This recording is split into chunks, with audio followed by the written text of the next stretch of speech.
Selamat pagi, Assalamualaikum warahmatullahi wabarakatuh. Sahabat Tani, selamat berjumpa kembali. Kali ini saya berada di lokasi penanaman melon sistem hidroponik yang ada di dalam greenhouse. Kali ini saya akan menyampaikan perihal tentang polinasi atau penyerbukan pada tanaman melon. Sahabat Tani tentunya sudah paham bahwa sebenarnya setiap tumbuhan yang berbunga itu di alam dapat melakukan penyerbukan sendiri. Namun karena kondisinya ini, tanaman ini berada di dalam greenhouse di mana keseluruhannya ini tertutup. Di atas ini ada plastik UV dan di dindingnya juga ada insect net sehingga serangga yang bertugas untuk melakukan penyerbukan itu tidak bisa masuk, sahabat tani. Sehingga tentunya ini butuh bantuan manusia untuk melakukan penyerbukan atau polinasi. Perlu saya sampaikan bahwa polinasi itu adalah proses perkawinan antara benang sari atau serbuk sari yang ada pada benang sari di bunga jantan itu ditempelkan atau melakukan penyerbukan dengan kepala putik yang ada di bunga betina. Ini sebenarnya menjadi tugas serangga penyerbuk kalau di alam. Contohnya seperti lebah dan juga bisa dibantu oleh angin sebenarnya, sahabat tani. Namun sekali lagi karena ini merupakan ruang yang tertutup sehingga serangga sebagai agen penyerbuk atau agen polinasi tidak dapat masuk ke ruang ini. Tentunya kitalah yang harus membantu melakukan penyerbukan. Sebelum kita melakukan penyerbukan, sahabat tani, mungkin ada baiknya saya tunjukkan dulu mana yang bunga jantan dan mana yang bunga betina, seperti apa juga bunga jantan atau bunga betina yang sudah siap dilakukan penyerbukan atau polinasi. Seperti ini, sahabat tani. Perlu saya sampaikan juga, sahabat tani, bahwa untuk melakukan penyerbukan buatan atau polinasi itu sudah dapat dilakukan pada kisaran umur 3 minggu atau 21 hari setelah tanam. Untuk selanjutnya ingin saya tunjukkan bahwa pada tanaman melon atau tanaman apapun itu ada bunga jantan dan bunga betina. Pada tanaman melon ini saya tunjukkan untuk bunga jantan seperti ini, sahabat tani, seperti ini ya. Ini biasanya dia akan tumbuh di setiap ruas atau di setiap ketiak daun seperti ini. Dan perlu saya tunjukkan juga pada bunga jantan ini ada yang sudah mekar seperti ini, sahabat tani. Ini contohnya mekar. Ini merupakan bunga jantan yang sudah siap untuk dilakukan atau diambil sebagai penjantan untuk menyerbukkan melalui serbuk sarinya yang akan kita tempelkan atau kita oleskan kepada bunga betina. Dan saya tunjukkan juga ini adalah bunga jantan yang menempel ini, namun pada kondisi ini, sahabat tani, ini masih belum siap untuk kita lakukan polinasi karena bunganya, kelopaknya masih belum mekar dengan sempurna.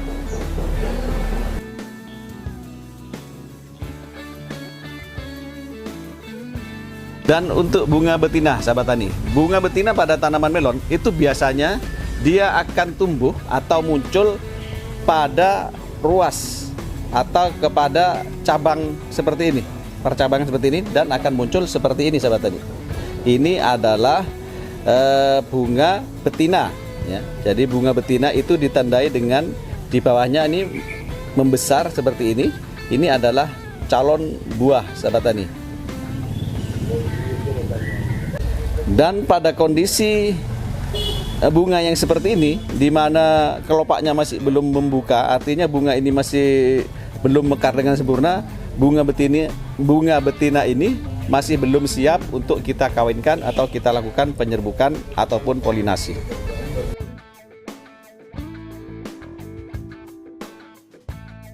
Untuk selanjutnya, sahabat tani, mari saya praktekkan cara polinasi pada bunga melon.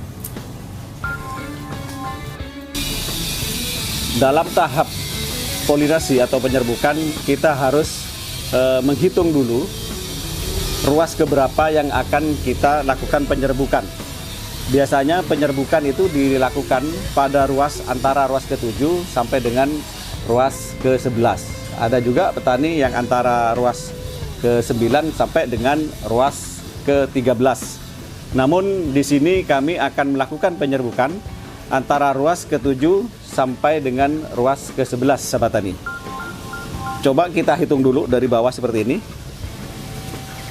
1, 2, 3, 4, 5, 6, 7, 8, 9, 10, ke-11.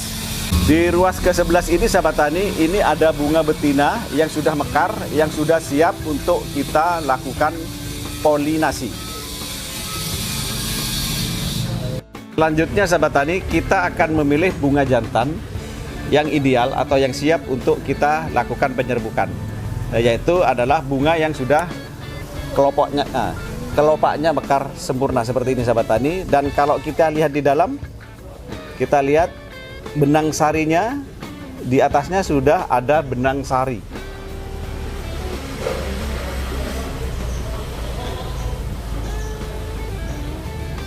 Bunga jantan ini, sahabat tani, terus kita ambil perlahan saja.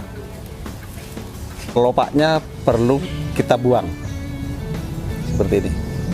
Ini dalam rangka untuk mempermudah proses penyerbukan supaya kelopaknya ini tidak menghalangi proses penyerbukan.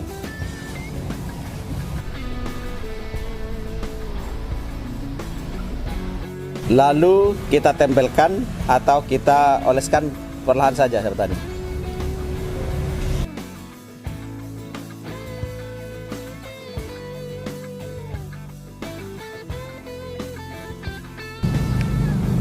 Indikasi keberhasilan dari proses polinasi ini, sahabat tani, dapat kita lihat setelah 3-5 hari.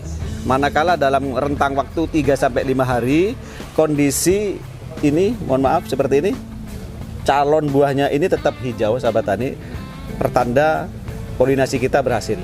Tapi kalau calon buah pada bunga betina yang kita kawinkan ini menunjukkan gejala kekuningan, pertanda polinasi kita gagal, sahabat tani. Dari satu bunga jantan ini bisa untuk kita lakukan penyerbukan kepada bunga betina antara 2-3 bunga betina, sahabat tani. Jadi untuk di lahan ini, karena bunga jantannya banyak, kita akan menggunakan 1 maksimal 2 saja, sahabat tani.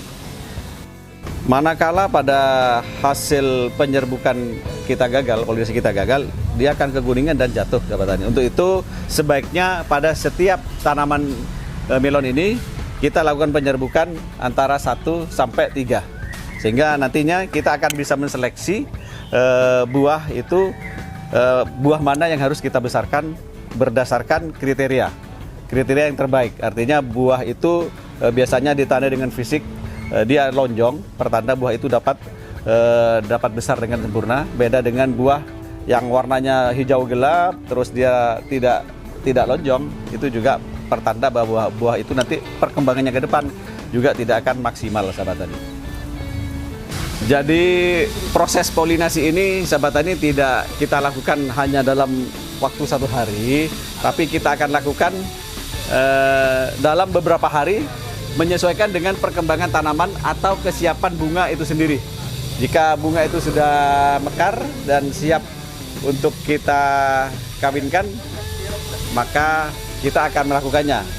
Bagi yang masih dalam proses mekar atau masih belum mekar dengan sempurna, kita akan lakukan besok pagi, tentunya pada saat kondisi cuaca cerah dan waktunya kurang lebih antara jam 7 sampai jam 9, maksimal jam 10 lah. Seperti itu, sahabat tani, yang dapat saya sampaikan, dan terima kasih. Mohon maaf, terima kasih atas segala perhatiannya, dan saya akhiri. Assalamualaikum warahmatullahi wabarakatuh.